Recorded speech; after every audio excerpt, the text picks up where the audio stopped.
It's saying we're zooming on YouTube.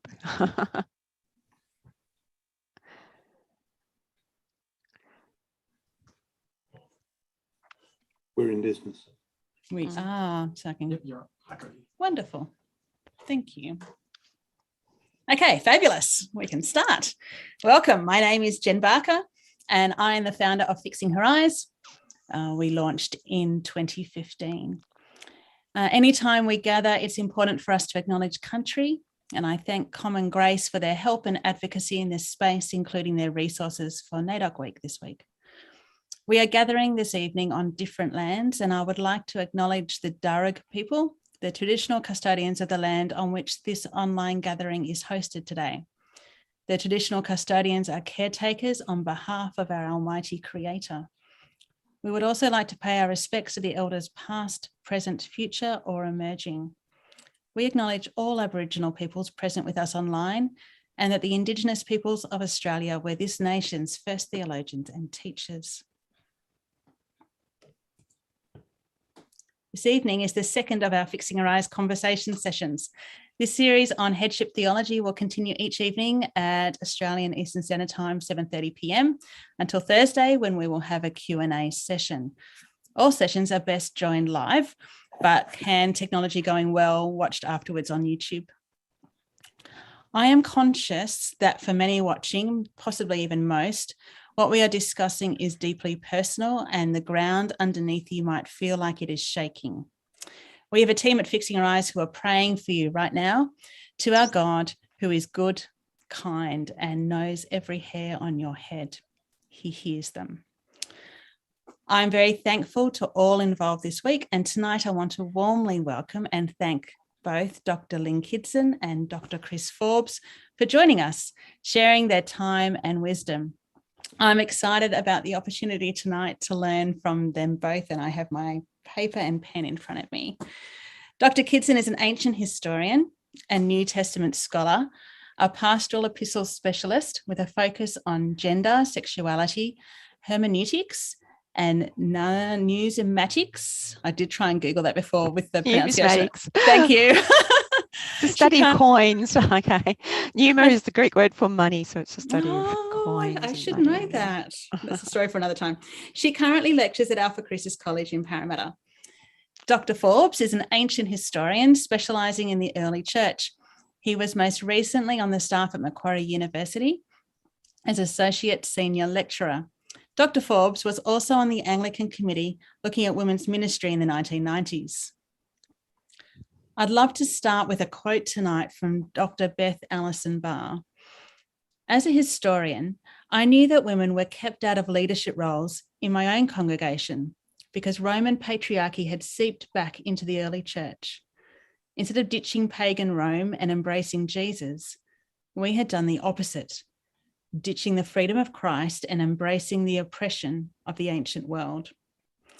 Now, last night in conversation with Reverend Melissa Lipsett and Pastor Josh Doughton, one of the subjects that came up was how we read the Bible, that it is illogical to not apply an awareness of context, literary form, and understanding of ancient language, which is why when looking at theology, it's wonderful to be able to have historians of both of your calibre with us this evening. Thank you. Now, I need to point out that Dr. Lynn Kidson has requested that I direct my questions to Dr. Forbes first, and then we'll come together at the end, I suspect. Now, Chris, thank you again. I've heard you say that there's no basis for a doctrine of male headship in the Bible. How did you reach that view? And from your perspective, are there things that we usually ignore? I think the main thing is that doctrine sounds authoritative and unquestionable, timeless, as the doctrine of the person and work of Jesus.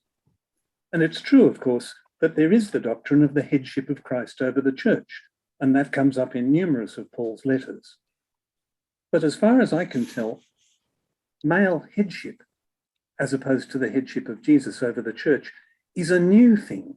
The term seems to have taken off only in the late 1960s and early 1970s, and it barely registers until the 1980s. Then it begins to be a thing. So the doctrine of headship is a new thing, and that begins to concern me a little bit. I did a little bit of quick research on this, which I don't think is definitive in any sense.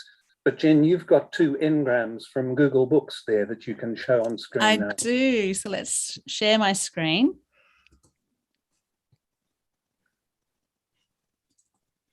Can you see that there? Yes, I can. Good. This is the engram. This is the word frequency search for the phrase male headship. And you notice that from 1950 until about 1985, there's hardly a blip. Oh, there's a blip around 1970 or so. And then all of a sudden, the topic takes off and starts being discussed.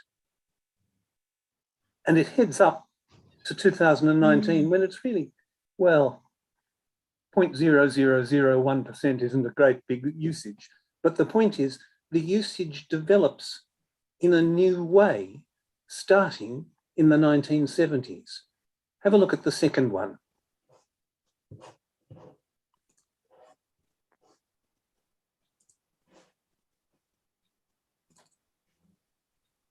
Is it the same one? That might be the same one. No, this is doctrine of headship rather than male headship. Yes, sorry, I'm going to stop the share and go back into that again. I think it's this one here. Should that be the different one? Let's have a check. Nope, done it again. Doesn't want to show us the whole thing. Don't worry about it. No, that's all right. I'll pull it up. I think it's number 1. Is that better? Yep, that's fine. The point is, the phrase is a relatively new one. It's one that hasn't been big in theology until quite recently. And in fact, if you go to the standard classic systematic theology of Louis Berkhoff, the term headship is only used about Jesus. It is never used of men. The topic simply doesn't register. And there are only 2 New Testament passages which draw the parallel between Christ's headship over the church and the headship, quote unquote, of men or husbands over women or wives. 2 passages, 1 Corinthians 11 and Ephesians 5. And as far as I'm concerned, 2 passages isn't much to base something as big as a doctrine on. The question you have to ask is, why do people focus on the parts of the Bible they focus on? The Bible's a big, complex collection of books, and everyone has their favorite bits, even theologians. Some people never mention the book of Revelation, others discuss little else. Some hardly ever discuss spiritual gifts, others really focus. People focus on things for reasons that come from their situations, not only for strong theological reasons. Currently, gender relationships are a hot topic. The question whether they're hierarchically organized has become a hot topic. But the Bible actually says very little about that topic, what you might call more broadly headship, even when the words aren't being used. And the Bible actually has a great deal more to say about mutual submission, freely given cooperation, teamwork, and partnership. It's got much more to say about that than it ever says about proper lines of authority. So true. Now, that's true about the headship of Jesus over the church, which is discussed and described in terms of sacrificial, self-giving love. It's true of the relationships within the Godhead, which are totally loving and mutual rather than hierarchically organized. And I think it's true biblically of human relationships within the church and within marriage as well. The Bible just plain says more about that than it ever says about what we call headship. So I think if we start talking too much about headship, we tend to miss the great emphasis in the Bible on mutual loving cooperation.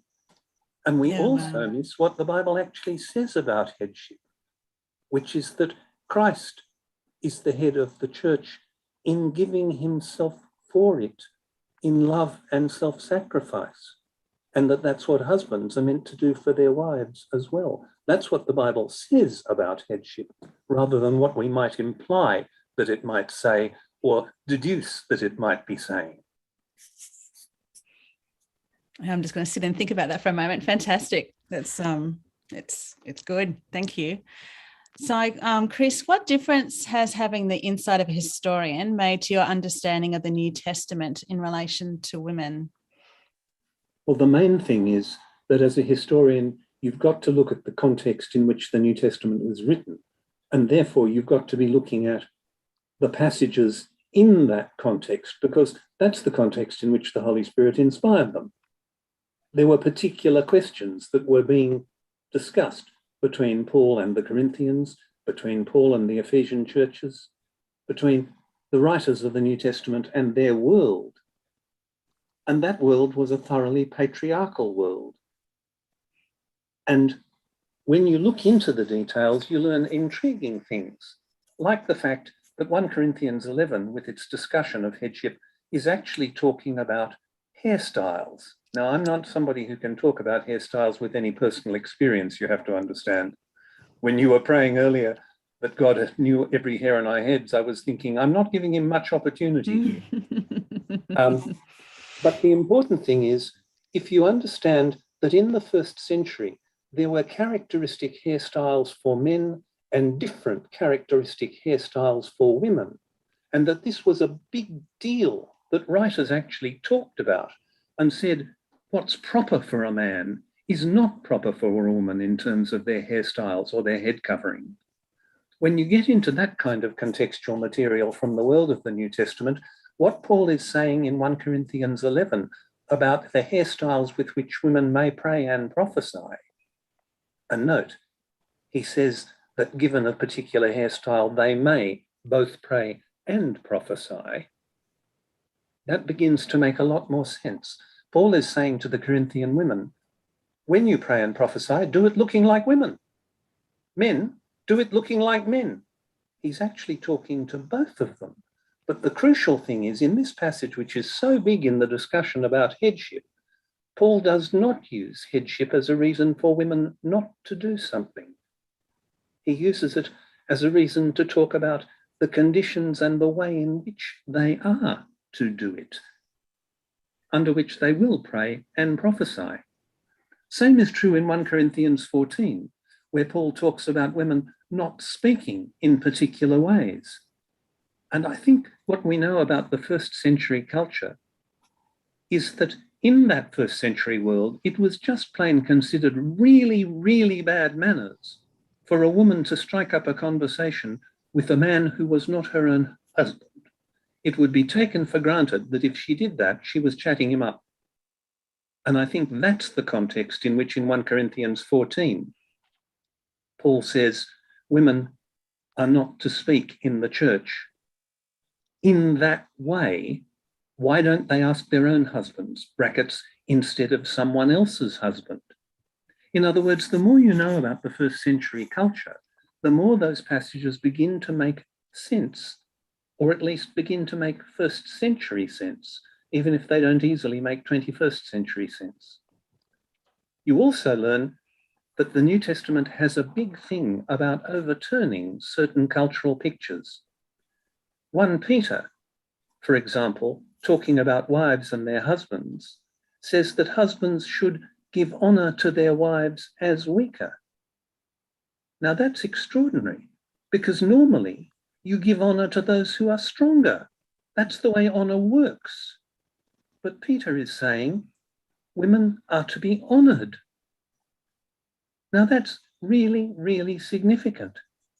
And it's part of a bigger theological pattern in the New Testament. God chooses the weak things in the world to shame the strong, to bring to nothing the things that are.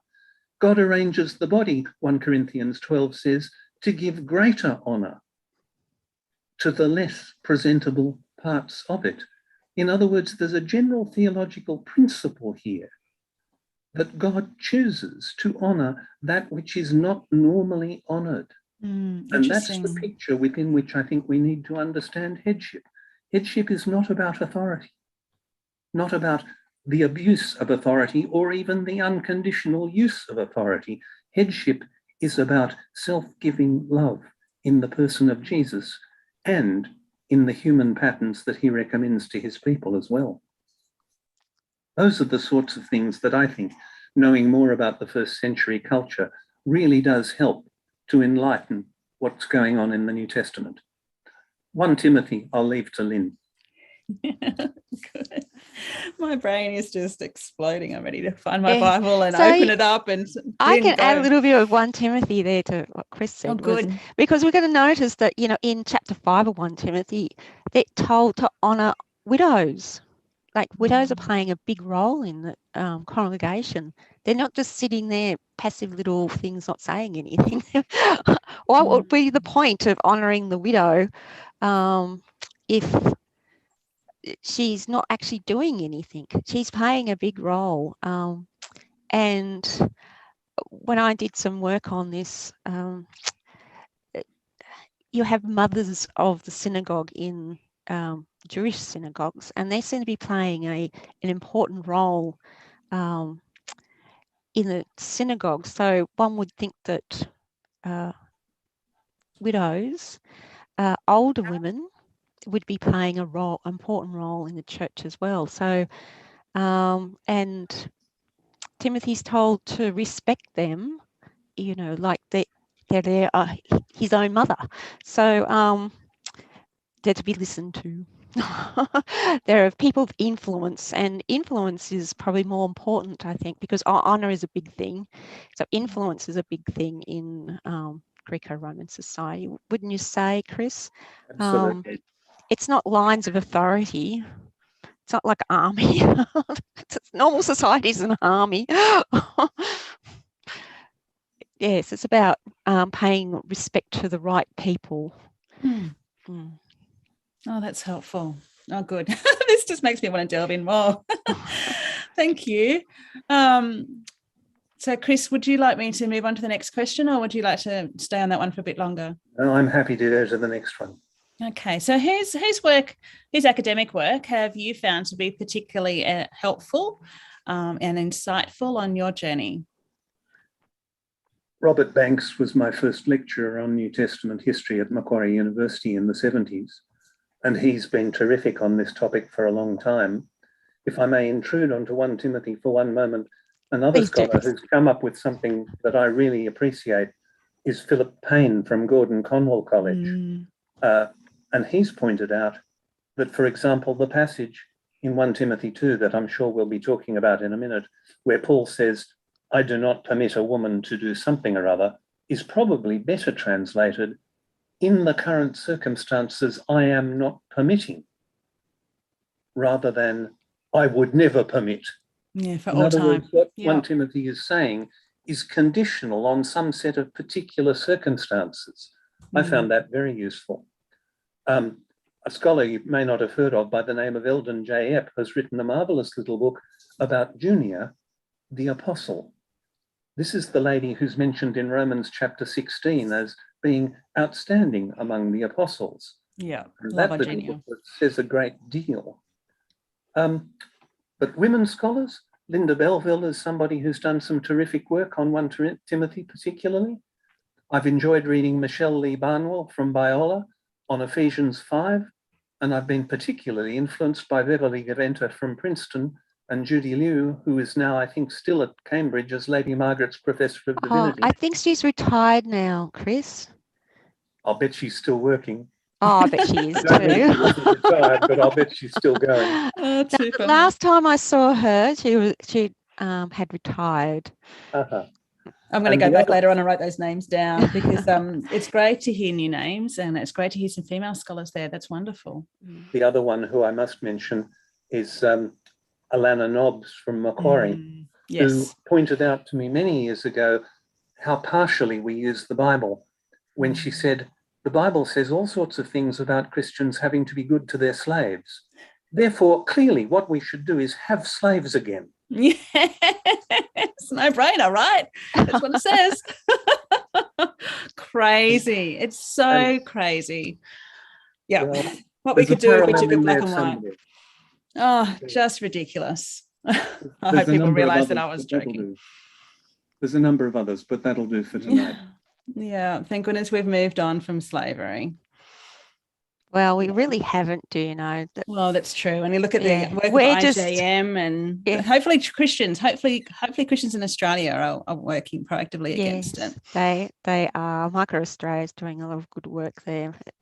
They're kind of hidden away from us folks in the Western world, but there's an awful lot of slaves in the world today. That's true. And particularly, I think that's very much reflective of our middle-class Australian view of the world, isn't it? If we lived anywhere else in the world, then we'd be far more aware of So I know from the Micro Australia impact. that we're actually beneficiaries. We just don't know it. Oh, Lynn, yes. Let's have a conversation about that sometime. I'm going to put that down Yes. because I think that's a topic that we could spend a whole evening on, and I think that's really important. Yeah, a bit off track, but that's one of the odd things I want to talk about. The strange things that complementarians kind of create without even knowing that they've created them. Because if they're going to say that women can't have authority over men, but then they say that women should stay at home and manage the household, well, do you know what that means? That means looking after slaves. Managing the household is managing the staff. You mean male So slaves if you have a freedman, you've got authority over your freedmen and the male slaves in your I heard someone reference household. So what were you going to say, Chris? I was going to say, yes, what about male slaves? Yeah, that's right. And the weird thing is that I'm a bit off track here, but the weird thing is in chapter 6, it says of 1 Timothy, it talks about masters and slaves, but people seem to think that they got the gender glasses on. You got to put your gender glasses on. I forget that masters could actually be mistresses. That word there is. No, that's women own slaves. That's so true. And the idea that and in those times that slaves weren't even spoken to, children weren't spoken to. So the idea of speaking and spending time and respecting and treating them well was so radical, is my understanding. Yes. So, but still, in a Christian household, the mistress of the house would have control over the slaves and be expected to direct the freedman or men, if they hadn't to be that big a business. That was her job. Is that not right? That's what I understand, Chris. You can correct me. Chris used to be my lecturer and he was my supervisor too. So. You're standing on your own 2 feet now, Lynn. You're doing great. You can totally own this space. Due respect and honour. Which is always deserved, yeah. That's right. So, anyway. Would you like me to ask you a question? Oh, you better. Your PhD is based on 1 Timothy, as we've been speaking about. So what did you learn through your study that rocked your world? What was new and exciting about it? Well, I don't know about rock. I would have to say my world was rocked like 20 years ago when I was at Sydney Missionary Bible College, and I did an essay. I know in theology, I think, and I looked close. It was on women's ministry, I think, and I'd been doing New Testament Greek, and I had a really close look at chapter 2, of course, and what really shocked me was how poor the exegesis was. I was like, yeah, I remember spending all night tossing and turning because I thought, well, maybe I'm not evangelical anymore because I don't think it's right. This complementarian stuff, because it doesn't line up with, it's not very good exegesis. And that does anyway. But if that's who you've always, I think if it can define you and the way that you view yourself and the world around you, if that's starting to be shaken up a little bit, rocking your world, then that takes time and that's hard work. So, all honor to you for respect for you for actually, it's very easy to get to that point and go, no, it's too hard. I'm not going to think about it. And I'm just going to go back into where my comfortable, safe space is. But, everyone has to make a decision for themselves where they are safe and comfortable and where they feel is right. And I respect that. But in your case, it's been great to see, obviously, the so I did from there. Yeah, my project for my MDiv on mothers in the Bible, and especially focusing on motherhood in chapter 2. And the importance of verse 15, because this is what really got me, was that if you can't explain verse 15, then how can you say that you've got a good grasp of the passage? Would you like to read verse 15 to us? So verse 15 is from the NRSV. Yet she will be saved through childbearing, provided they continue in faith and love and holiness with modesty. And there was about like 15 different explanations of What the heck does how that mean? she will be saved through childbirth works. Yeah. I don't think you've got a good grasp if you can't work it out. And then later on I went to Macquarie University and studied MA in Early Christian Jewish Studies, and that's where I met Chris.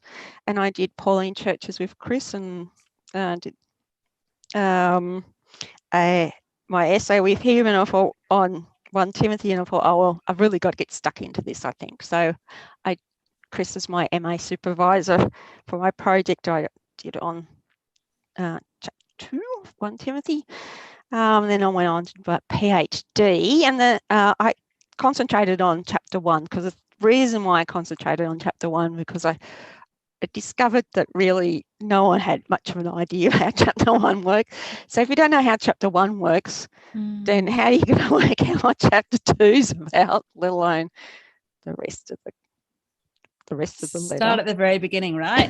Start at the very beginning, that's right. Very good place to start. Yeah. So I want to pick up on what Chris just said by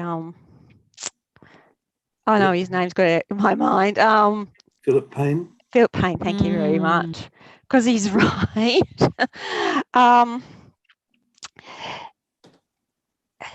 What 1 Timothy is about, he says right at the beginning, he says all the way through, it repeats himself actually quite a number of times, but when you write an ancient letter, well, when people were writing letters back in the Roman Empire, you would always open with the purpose for writing.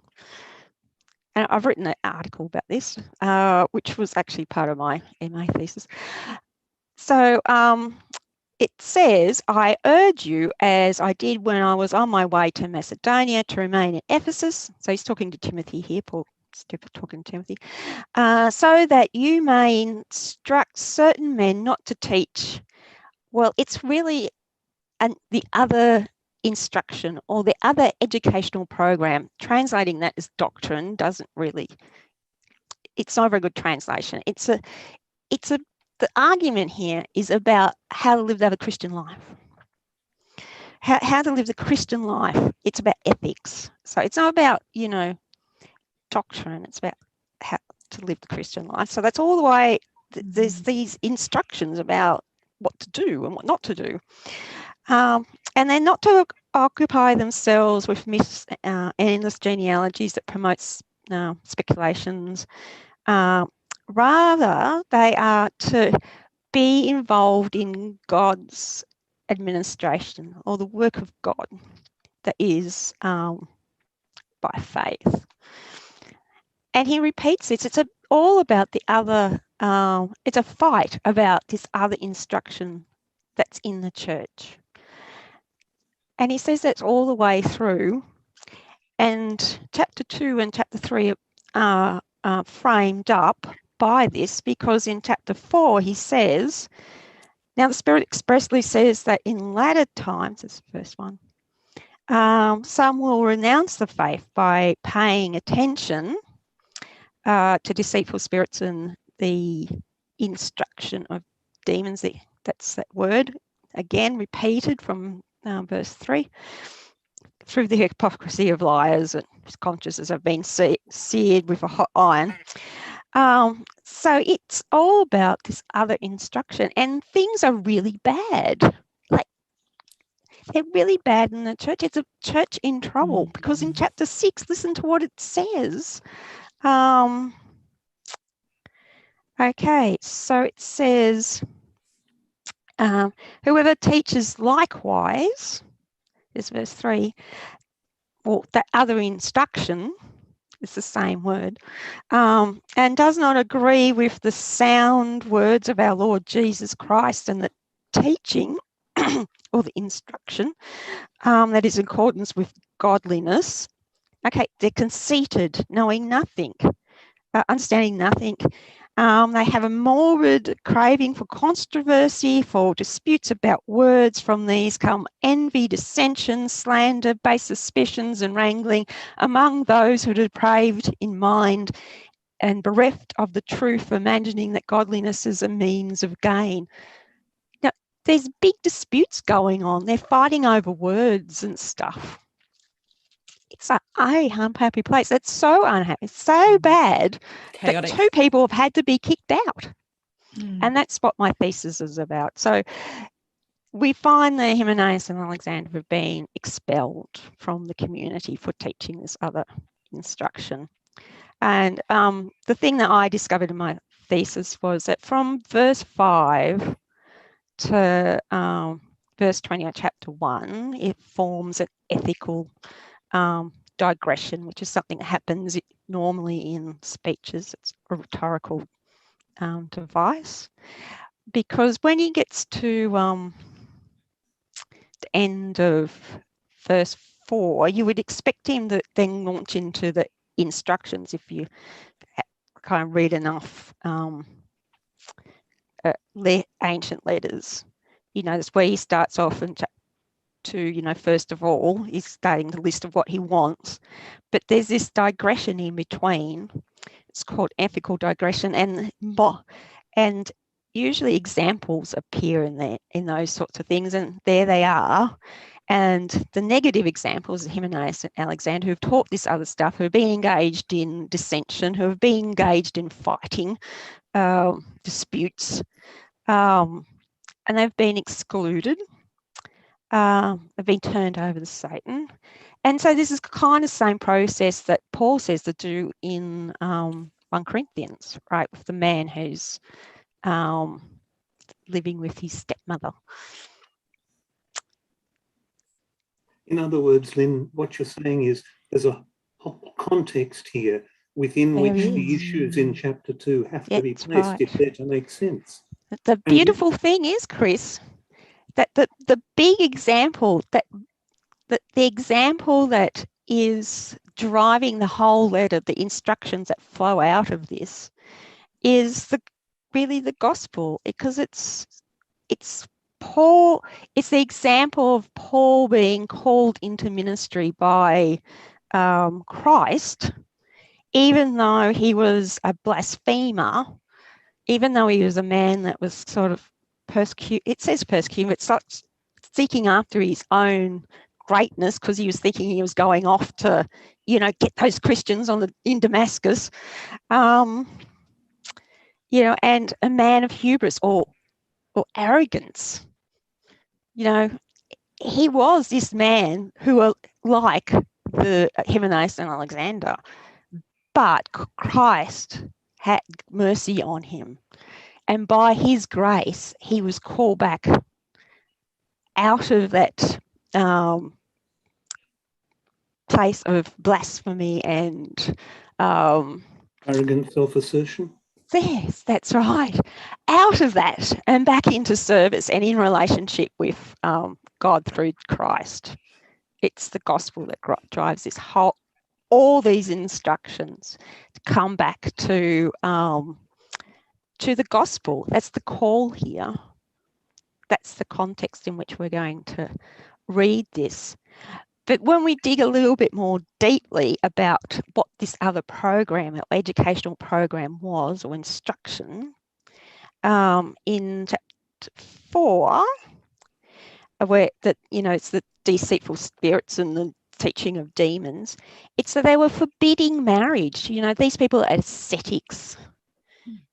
So they're celibate. So that's why there's no wives mentioned here, because Hymenaeus and Alexander don't have any, because they think they can be spirit-filled enough that they don't need to have wives and they don't need to have sex. And that turns out to be like one of the big questions of the 2nd century, about celibacy. So to put it in context, later on, Clement of Alexandria says some harsh things about Tatian, T-A-T-I-A-N. Have I got it right? Yeah, because rely on my memory. But he had some harsh things to say because Tatian was saying that Christians shouldn't have sex. It's sinful. And Clement of Alexandria says, no, that's wrong. Married people should have sex. It's what they're designed for. And he quotes 1 Timothy. What a context. I'm just sitting here going, whoa.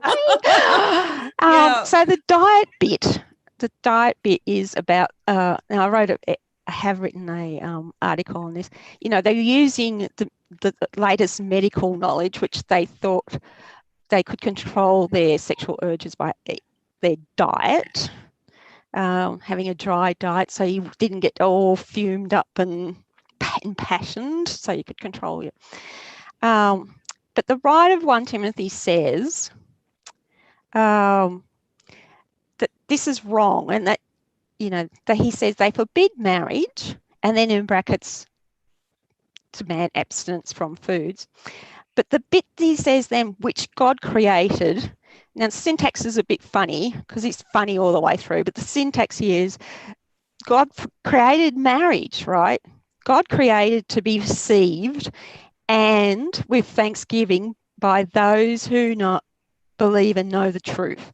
For everything, because there's all one sentence here, for everything created by God is good, marriage and sex is good, and nothing is to be rejected, provided it is received with thanksgiving, for it is sanctified by God's word and by prayer. Now, of course, this should ring bells because in chapter 7 of 1 Corinthians, Paul says that, married couples, well, they can put aside some time, not have sex and pray, but then, they should come back together. Right? But of course, he could read that what he says there incorrectly, because he says that, people who can't control themselves, well, they should be married. So you could read that to think, and this is what people did, like church fathers and stuff did, to mean that you shouldn't get married at all. In other words, you can be spiritually superior and celibate. Period. That's right. And this is, I think, where the arrogance comes from by Hymenaeus and Alexandria, and the certain people that are being talked about at the beginning of the letter being warned not to be like that. Don't think you're somehow spiritually more superior than anybody else because you can be celibate.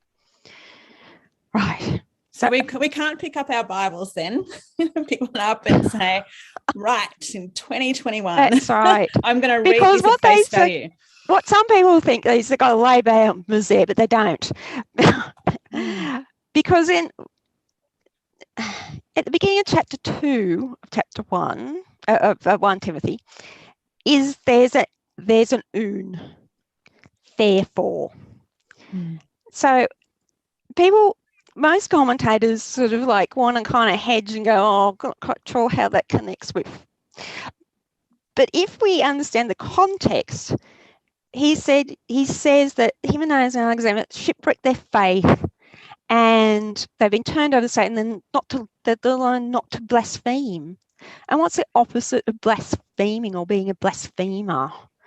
What's to be someone who's pious? Because this is where, I learnt from Chris actually.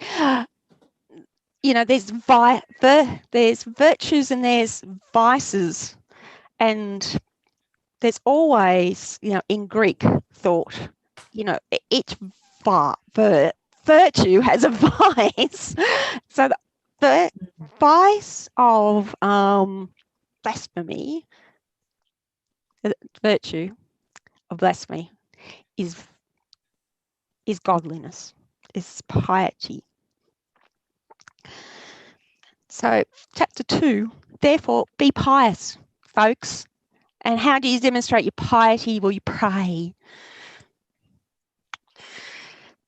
So it's not about being in church or anything like that. It's demonstrating that you're not like Alexandria or Hymenaeus. You've got to turn away from that.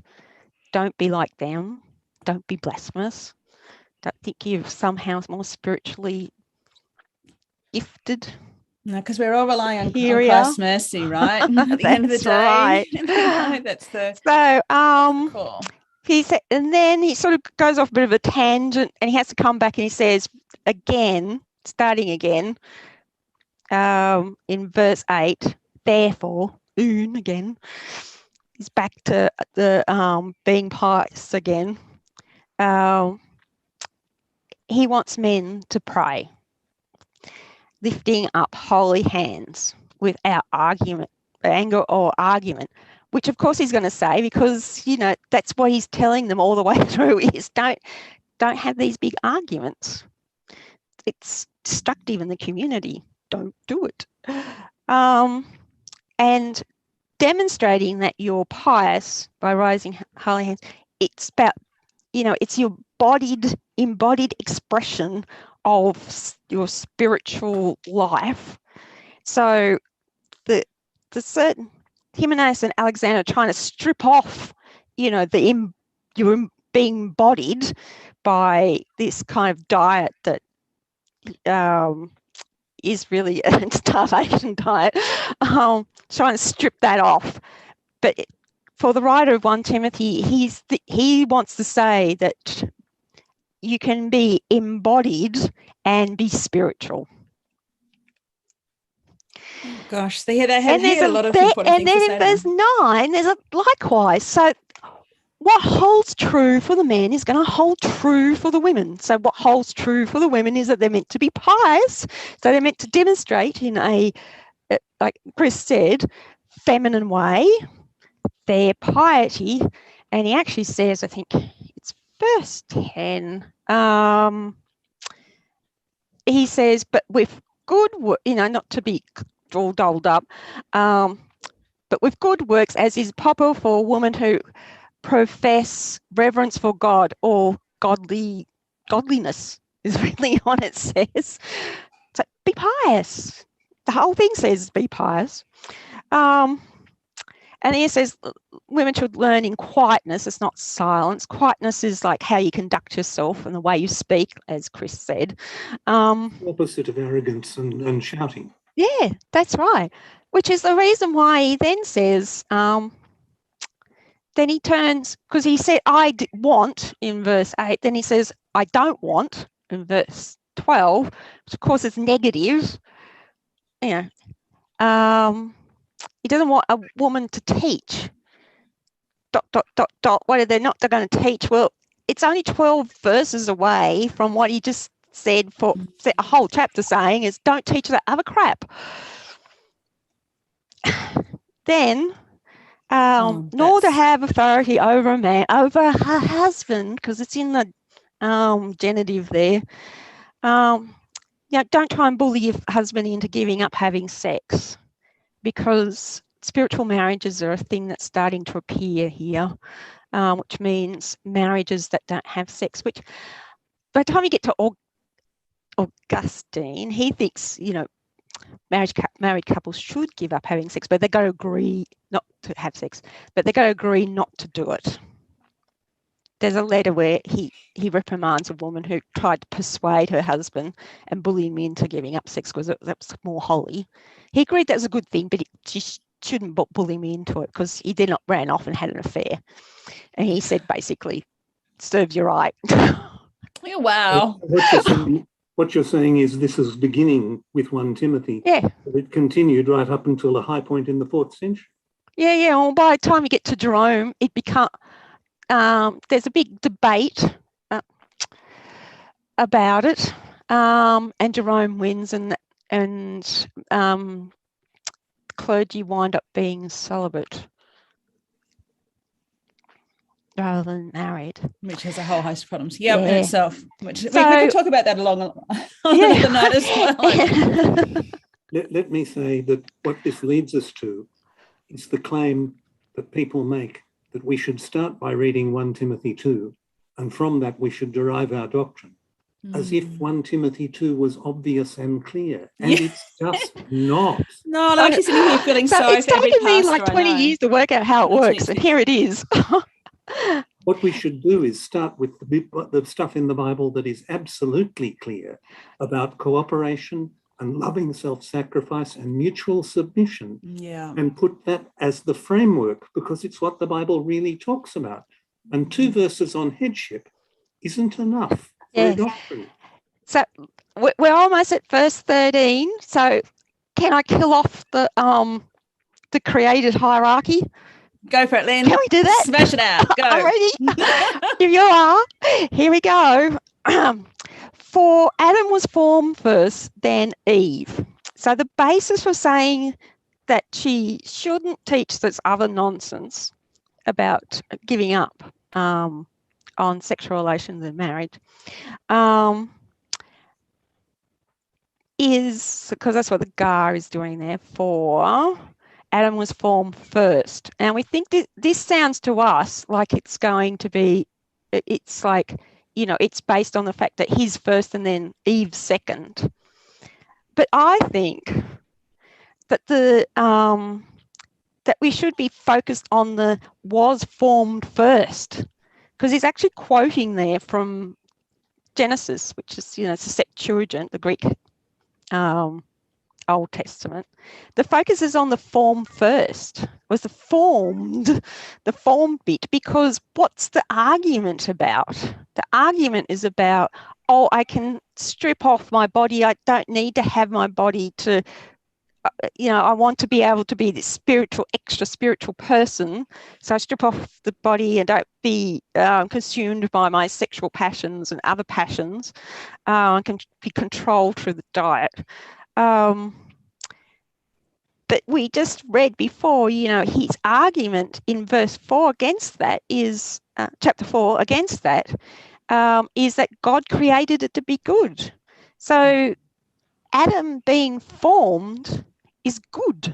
And what's it good for? It's good for having sex with Eve so you can multiply, because that's good. Remember in Genesis it says good? Good is a very good word.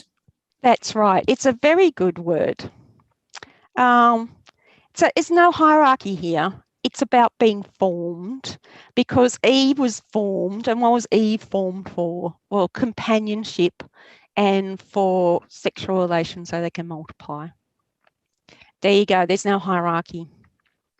No hierarchy. There's no hierarchy here. It's all about being formed for good And a stuff. partnership. For each other. For each other. Yes, for each other. And then because it's about marriage, you know, you've got to go back then to what Paul says in chapter 7 of 1 Corinthians about, you know, making sure that husbands and wives in agreement come together, you know, and the wife belongs to the husband and the husband belongs to the wife and all that. Do they, you know, it's that language of being together and cooperating together or being in partnership together, that one doesn't deprive one of the other. It's this neutrality that is at the very heart of what Paul is about, and about the gospel is about neutrality. Anyway, then he goes on to say that, you know, Adam was not deceived, but the woman was deceived, because Eve is like the example of one who is deceived. And in Corinthians, he uses Eve as an example of someone who's been deceived by the devil, or Satan, for the whole congregation. So here she's just the example of a wife that's been deceived. And he's just saying, don't do that. Don't be deceived like the men have been. Some men have been deceived. Well, don't you be deceived. Yep. Yeah. So then that makes sense. The first bit, 15, which we started off with, which is she will be saved through childbirth. Well, of course, she will be saved from this dangerous and silly doctrine, both at the same time, that men and women should give up having sex, because what's the outcome of having sex? Childbirth. Babies. So it's demonstrating that she has given up. The wife has given up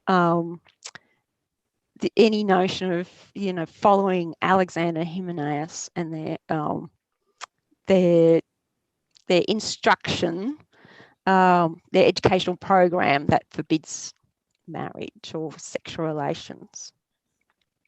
And provided that's going to be reaching back, I think, to verse 12, to the woman and the man, the wife and the husband, if they continue in faith and love and holiness with restraint is that word. Chris taught me about this. Sophosune means being restrained. So, they were all wanting to be restrained in their sexual relations, even Romans, believe it or not.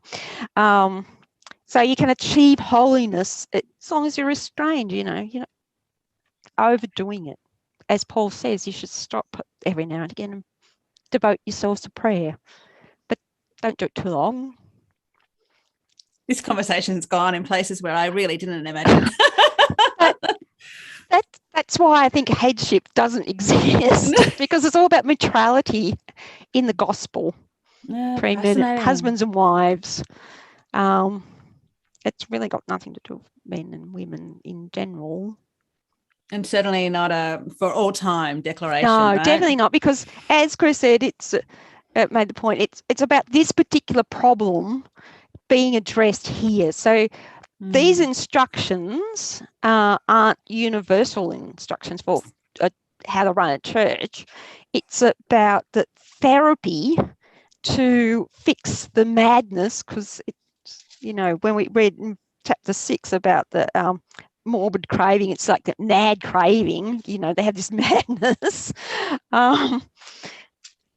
He's trying to fix that, because they want to, instead of being busy with all that stuff, running out what he calls myths, who knows what they might be. That's kind of a derogatory kind of word, but and endless genealogies. Instead of spend all this time on this other stuff, they've got to be busy doing God's work in God's household, which is just getting on with life.